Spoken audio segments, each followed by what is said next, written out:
Hello, everyone, and welcome to the first episode of our Bullying Prevention Family Podcast series. I'm Miss J, Assistant Principal, and I'm excited to kick off this critical conversation with you.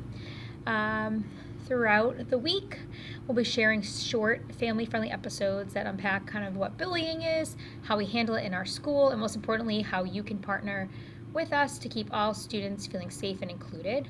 Our district currently uses the MARC Bullying Prevention curriculum to guide our work. There's also lessons embedded in our health class curriculum. And during this 5-part series, we'll be sharing during the month of October as we are recognizing the National Bullying Prevention Month. Today's topic, I'm going to be diving into one about what is bullying. This can often be confusing for families, especially with younger children. So we're going to, basically today define what exactly is bullying and how is it different from a typical conflict or a friendship problem, as sometimes we often call it. So here's our agenda. What is bullying? How do we define it? We'll talk about what the 3-finger rule is. We'll talk about types of bullying, and I'll give some next steps. All right, so what is bullying? At its core, bullying is more than just a one-time disagreement. According to our district's bullying prevention and intervention plan and the statewide guidance that we follow, bullying is defined as repeated, intentional behavior that causes physical or emotional harm, involves a power imbalance, and targets a specific individual or group. All right, so with that being said, there's 3 main features we look at. We talked to the students about the 3-finger rule. So number 1 is using power. So in this situation, one person is doing the bullying. They might be a bigger student, older student, more popular. They might be using more information or social influence to control or harm the other person.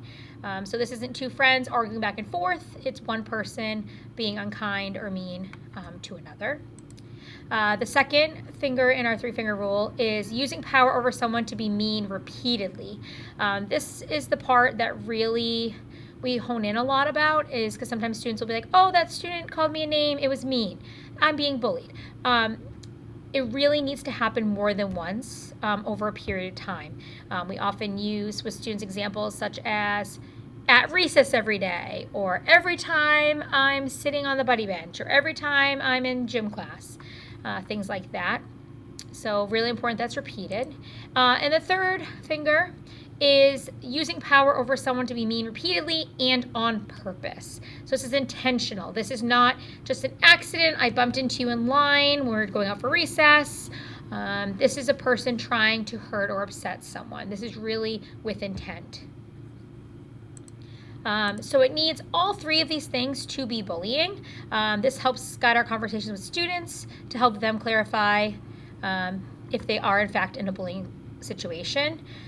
So we need them to remember that it's repeated, on purpose, and power or one-sided. Once students have a grasp of that, we talk about the different types of bullying. The first one is physical bullying. So this is using force to harm someone else's body or taking their stuff. This could be kicking, pushing, or even stealing someone's items. We have verbal bullying, which is using words to hurt someone's feelings. So it could be name calling, teasing, things like that. We also have social bullying, which is using power to make someone feel like they're not part of the group. So this is maybe one person or a group of people deliberately excluding someone from a group or activity. Some examples that we've heard is just, some group of students saying that we're not going to let Billy play soccer with us at recess, and they constantly exclude the student. I've also heard some students saying, if you're friends with Sally, then we're not going to be friends with you. Those kind of things often come up with social bullying. The last type is cyberbullying, which I like to say it's newer, but we're seeing it more often. So this is a person being bullied by someone sending them mean messages, posting something unkind on social media. We've also seen a lot of students report that people are being unkind when they're playing like Roblox, anything with like a chat feature with video games that can also have students being unkind to each other. All right, so now we've kind of addressed how do we help students understand whether or not it's bullying? We use the three-finger rule. We know the different types of bullying, but we often still see students saying that something is bullying when maybe it's not. So we call that a conflict or a normal friendship problem. So here's some examples. Example 1, 2 students argue about which game to play at recess. They both get upset and use unkind words. Later, they make up. So we'd call this a peer conflict. This is a disagreement. It's normal for friends to, have a disagreement about what game they want to play at recess. And this wouldn't be bullying because it doesn't meet the criteria, right? It's not one-sided. They're both disagreeing. So it's not power. It's not repeated. It happened one day. And it's not on purpose. These friends clearly aren't trying to upset each other. They both just really want to play what game they want. The second example is a student repeatedly excludes the same child from group work and is encouraging others to ignore them and laughs when the child gets upset. So here, right, using our three-finger rule, we can see that this is targeted.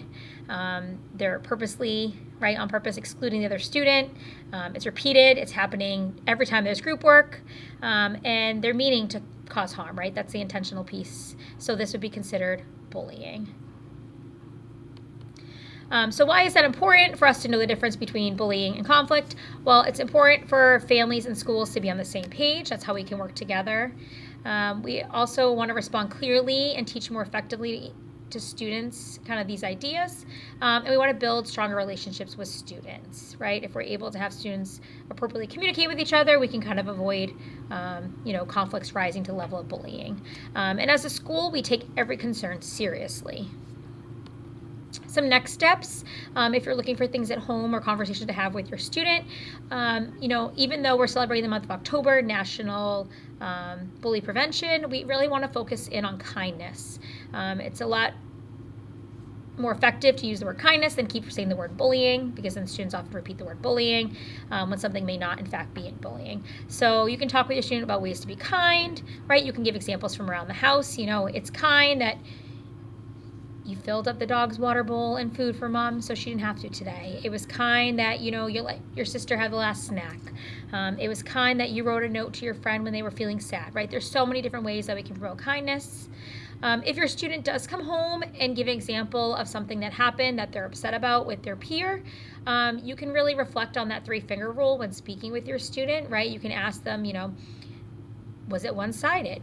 Did you say something unkind back to your friend? Well, if they did, then it really may not be bullying, right? There's was it intentional? Was it an accident? How often has this happened, right? Kind of looking at those 3 criteria.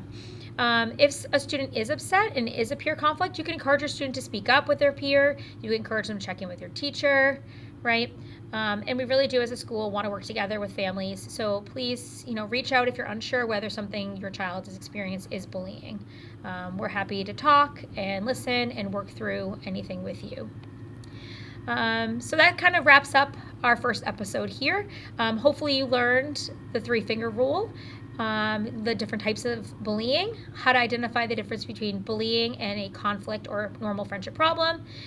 And next episode, I'll be joined by our school counselor, and we're going to kind of dig deeper into the difference between bullying and conflict.